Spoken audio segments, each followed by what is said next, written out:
Hi friends, எல்லாரும் எப்படி இருக்கீங்க? நல்லா இருக்கீங்களா? இன்னைக்கு சூப்பராட்டு காலையில் பிரேக்ஃபாஸ்ட்டுக்கு இட்லியும் சாம்பாரும் பண்ண போகிறேங்க.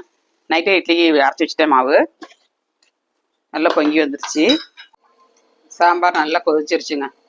ரொம்ப நேரம் கொதிக்கக்கூடாது. கொஞ்சம் ஓரளவுக்கு கொதிச்ச உடனே நம்ம இறக்கிடணும். ரொம்ப கொதிச்சுட்டுனா குழம்பு வந்து கடுத்துரும், டேஸ்ட் இருக்காது. சாம்பாரில் ஆட் பண்ணிக்கலாம்.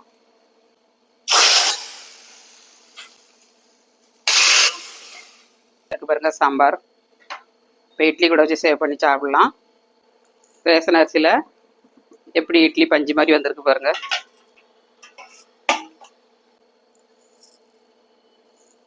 இப்போ டேஸ்ட் பண்ணி பார்க்கலாம். சூடாக இருக்குது.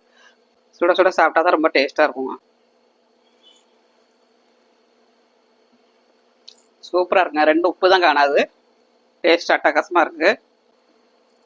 அருமையாக இருக்குங்க. நீங்களும் ட்ரை பண்ணுங்கள். வீடியோ கடைசி வரை ஸ்கிப் பண்ணாமல் பாருங்கள். மீண்டும் நெக்ஸ்ட் வீடியோவில் சந்திப்போம். பா